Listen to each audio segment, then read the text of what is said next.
बच्चों, welcome to Biology Extrema way we teach biology from the basics to the extreme. मैं self Keshav Bansal and आज हम इस video में क्या स्टडी करेंगे। आज हम इस वीडियो में जेनेटिक कोड को स्टडी करेंगे। ठीक है, क्या होता है जेनेटिक कोड्स, इंट्रोडक्शन देखेंगे हम। ठीक, इसकी प्रॉपर्टीज़ को स्टडी करेंगे, क्लियर, एंड देन हम एक्सेप्शंस को स्टडी करेंगे। इसमें हम एक प्रॉपर्टी देखेंगे, उसे हम कहते हैं कि जेनेटिक कोड जो होता है बेटा वो यूनिवर्सल होता है। ठीक है, यानी सेम जो जेनेटिक कोड है, ठीक है, फॉर एग्जांपल कि AUG है तो वो मिथ्योनिन ही कोड करेगा चाहे कोई भी लाइफ फॉर्म हो। ठीक है, तो जो यही चीज़ है इसे हम कहते हैं यूनिवर्सैलिटी, यूनिवर्सल है जेनेटिक कोड। ठीक, तो इसके भी एक्सेप्शंस देखे जाते हैं कि ऐसा हर जगह नहीं है। क्लियर, तो ये सब चीज़ हम देखेंगे। तो स्टार्ट करते हैं। हमने कहा भाई जेनेटिक कोड्स क्या होते हैं। बेसिकली जेनेटिक कोड्स क्या है, कोडोन्स हैं। कोडोन्स यानी ट्रिपलेट ऑफ न्यूक्लियोटाइड्स। ठीक है, जैसे ये क्या, एक nucleotide adenine, uracil, guanine, thymine, cytosine. ठीक है, ये क्या है, न्यूक्लियोटाइड्स हैं हमारे। ठीक है, वैसे देखो अगर हम देखें ये हैं वैसे हमारे बिल्कुल क्या कहते हैं नाइट्रोजनस बेसिस, बट जब हम DNA में बात कर रहे हैं तो वहाँ पर पूरा न्यूक्लियोटाइड प्रेजेंट है, तो इससे एक से हम न्यूक्लियोटाइड ले रहे हैं। ठीक है, कि पूरा जो रिमेनिंग स्ट्रक्चर होता है, आपको पता है न्यूक्लियोटाइड के अंदर क्या होता है, फॉस्फेट ग्रुप होता है। ठीक है, और साथ में आपका शुगर होती है। क्लियर, शुगर प्रेजेंट होती है, डीऑक्सीराइबोस DNA में, राइबोस RNA में। ठीक है, राइबोस शुगर, साथ में नाइट्रोजनस बेस होता है।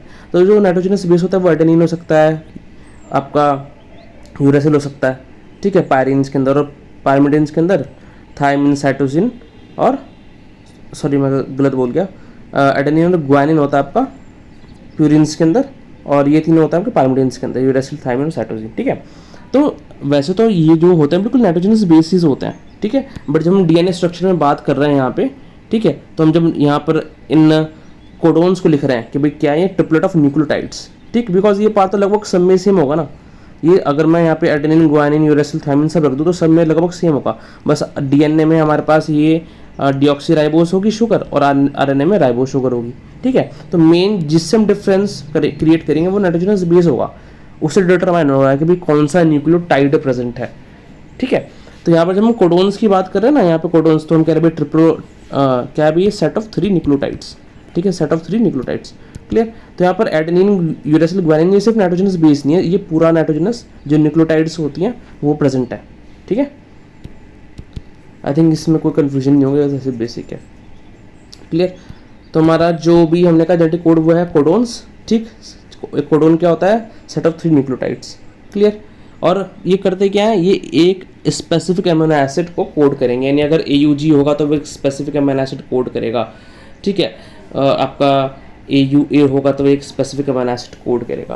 क्लियर, ये स्पेसिफिसिटी है, और एक अमीनो एसिड को एक कोडोन कोड करेगा, एक अमीनो एसिड को एक कोडोन कोड करेगा। ठीक है, फिर हम बात करते हैं भाई 64 कोडोन्स हैं। क्लियर, कितने हैं, 64 कोडोन्स हैं। 64 कोडोन्स के अंदर 61 सेंस कोडोन्स हैं, 61 सेंस कोडोन्स हैं, एंड 3 कैसे, non sense codons. Clear, 64 codons के अंदर टोटल 61 सेंस कोडोन्स, यानी वे कोड करेंगे कुछ ना कुछ, कोई ना कोई जो एमिनो एसिड है। एक जो कोडोन होता है वो क्या करेगा, एक एमिनो एसिड कोड करेगा। तो ये जो हमारे 64 में 61 है वो कोई ना कोई एमिनो एसिड कोड करेंगे, जबकि जो 6 हमारे रिमेनिंग 3 हैं, ठीक है, जिन्हें हम कहते हैं नॉनसेंस कोडोन्स है, फिर स्टॉप कोडोन्स। ये क्या करते हैं, ये कोई भी जो अमीनो एसिड है, कोई भी अमीनो एसिड कोड नहीं करेंगे, उल्टा ट्रांसलेशन को स्टॉप कर देंगे।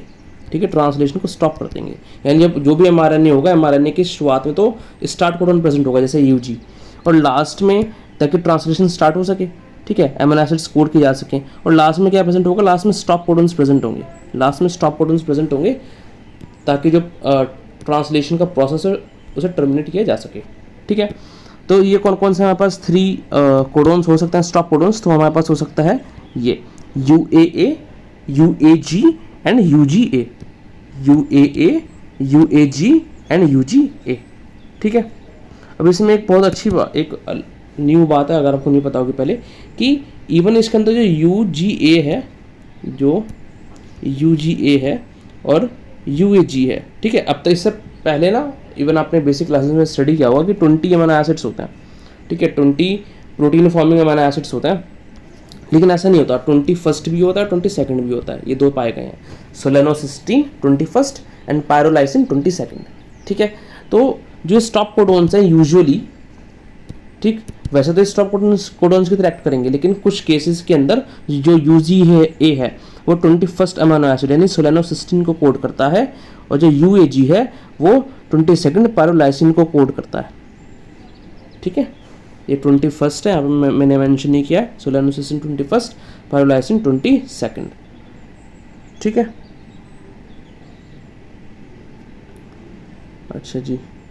फिर अच्छा, आप स्टार्ट कोडोन की बात करते हैं। हमने कहा भाई 64 कोडोन में से 61 सेंस कोडोन्स हैं। देखो यहाँ पर तो क्या था भाई, जो रिमेनिंग थे वो नॉन सेंस थे। ठीक है, तो वो स्टॉप करा रहे हैं, वो टर्मिनेशन करा रहे हैं, इसलिए स्टॉप कोडोन्स। ठीक है, लेकिन 61 कोडोन्स के अंदर सबके सब स्टार्ट कोडोन नहीं होंगे। ठीक है, 61 कोडोन्स के अंदर 3 मेन स्टार्ट कोडोन्स होंगे। 61 यानी ये कोड करेंगे। इसमें भी कुछ ऐसे होंगे जो ट्रांसलेशन को स्टार्ट करेंगे। ठीक है, इसलिए हमने कहा स्टार्ट कोडोन के शुरुआत में प्रेजेंट होंगे बिल्कुल हमारे ने के जो ट्रांसक्रिप्शन स्टार्ट साइट है। ठीक है, वहाँ प्रेजेंट होंगे। तो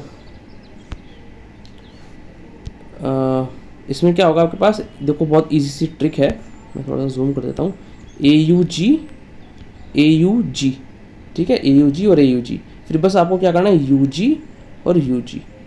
ठीक, ये हमारे हो गए। और ये कोड क्या कोड करता है, मिथोनिन कोड करता है। ठीक है, जनरल इन्फॉर्मेशन के लिए तो AUG और AUG और फिर UG करके आप फिल कर सकते हो। तो ये 3 हमारे क्या हो गए, स्टार्ट कोडॉन्स हो गए। इसमें भी मेनली कौन यूज़ किया जाता है, UG as a start codon use किया जाता है जनरली। अब हम बात करते हैं सर्टेन प्रॉपर्टीज़ की। ठीक, अच्छा, एक बात हमें पता ही है कि भाई जो एक कोडॉन है, एक पर्टिकुलर कोडॉन एक अमीनो एसिड को कोड करेगा, एक पर्टिकुलर अमीनो एसिड को। ठीक है, फिर यहाँ पे बताया गया उसी चीज़ को हम क्या करें, अनएम्बिगुअस नेचर। उसी चीज़ को हम क्या करें, अनएम्बिगुअस नेचर। देखो ये टर्म्स ध्यान रखना, आपको ये प्रॉपर्टीज़ तो याद हो जाएंगी लगभग, बट टर्म ध्यान होनी चाहिए किस टर्म से क्या बात रिप्रेजेंट की जा रही है। ठीक है, ऐसे कई बार मैच ऑफ द फॉलोइंग पूछ लेता है हमसे कुछ वगैरह में। क्लियर, तो अनएम्बिगुअस यानी एक कोडॉन एक अमीनो एसिड को ही कोड करेगा, एक सिंगल अमीनो एसिड को, एक पर्टिकुलर अमीनो एसिड को। ठीक है, दूसरी प्रॉपर्टी क्या है भाई, दूसरी प्रॉपर्टी ये कह रही कि जो जेनेटिक कोड है वो कॉमालेस है। मतलब कि लेट्स से मेरे पास ये कोडॉन्स हैं।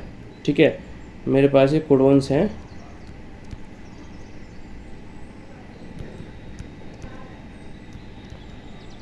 ठीक। तो अब देखो क्या इन कोडॉन्स के बीच में ना कंटिन्यूटी बनी हुई है कि एक के बाद ये, इसके बाद ये, इसके बाद ये, इसके बाद ये, कोई कोमा नहीं है। ठीक है, कोई स्टॉप नहीं है बीच में। जब राइबोसोम ने रीड करेगा, ट्रांसलेशन मशीन ने रीड करेगी, तो एक के बाद एक रीड होते चले जाएंगे। ठीक है, अगर मैं इसमें और अगर मैं कभी म्यूटेशन कर दूं, ठीक है, और इसमें से एक ऐसे रिमूव कर दूं, उसके बाद क्या ये ऐसे ही पढ़े जाएंगे? नहीं, उसके बाद जो ट्रांसलेशन रीडिंग फ्रेम है वो शिफ्ट हो जाएगा। उसके बाद जो ट्रांसलेशन रीडिंग फ्रेम है वो शिफ्ट हो जाएगा। कैसे कि अब क्या पढ़े जाएंगे, अब ये ऐसे पढ़ा जाएगा कि ये 3 एक कोडॉन बन गया क्योंकि एक तो हमने डिलीट करवा दिया। ठीक है, फिर ये बन गए, फिर ये बन गए, फिर ये, और जो आगे कंटिन्यू में होगा। ठीक है, तो कंटिन्यूस रीड करे जाते हैं जो जेनेटिक कोड है, वन आफ्टर अनदर। ठीक, फिर बात आती है कि जेनेटिक कोड जो है डिजनरेट है। ठीक है, मतलब हमने अनएम्बिगुअस में क्या कहा था कि एक जेनेटिक कोड एक अमीनो एसिड को कोड करेगा। ठीक है, लेकिन डिजनरेट वाला क्या कह रहा है कि भाई मतलब जो एक अमीनो एसिड है, ध्यान सुनना, एक अमीनो एसिड एक से ज़्यादा कोडोन से कोड किया जा सकता है। एक अमीनो एसिड एक से ज़्यादा कोडोन से कोड किया जा सकता है। अभी भी एक कोडोन एक अमीनो एसिड को ही कोड कर रहा है। अनएम्बिगुअस वाली बात अभी भी सेट है कि एक कोडोन एक अमीनो एसिड को ही कोड करेगा। लेकिन हम यहाँ बात कर रहे हैं कि इसका मतलब ये वाली बात हो सकती है जो डिजनरेट है कि एक अमीनो एसिड को मल्टीपल कोडोन्स कोड कर सकते हैं। ठीक है, यानी मेरे पास 1 2 3 4 5 ये लेट से कोडोन है, तो हर एक कोडोन को कोड कर रहा है। लेकिन हो सकता है भाई जो ये भी सेम कोडोन कोड कर रहा हो, ये भी सेम अमीनो एसिड कोड कर रहा हो। ठीक है, ये भी सेम अमीनो एसिड कोड कर रहा हो। तो इस प्रॉपर्टी को हम कह रहे हैं डिजनरेट, कि एक अमीनो एसिड एक से ज़्यादा कोडोन से कोड किया जा सकता है। जैसे कि फिनाइल एलानिन को UU भी कोड करता है और UUC भी कोड करता है। ठीक, फिर अगली बात आती है कि जेनेटिक कोड जो है वो नॉन ओवरलैपिंग है। ठीक है, यानी एक सिंगल जो बेस होगा एक ही कोडोन का पार्ट होगा, यानी जैसे AUG UUC, ठीक, और AGA लेट्स से। तो इसमें ये नहीं होगा, देखो जैसे मैं बता ना कि एक ट्रिपलेट ऐसा कोडोन रीड किया जाएगा। ठीक है, अब जो नेक्स्ट कोडोन होगा ना वो G से शुरू नहीं होगा।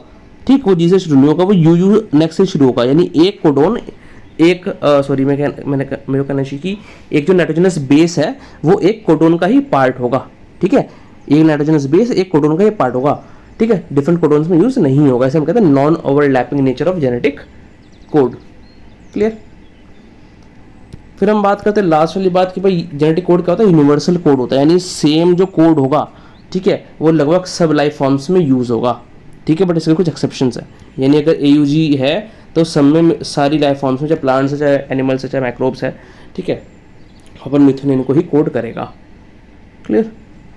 तो इस तरीके से इसे हम कहते हैं यूनिवर्सैलिटी, लेकिन इसके कुछ एक्सेप्शन है, वो देख लेते हैं कौन कौन से।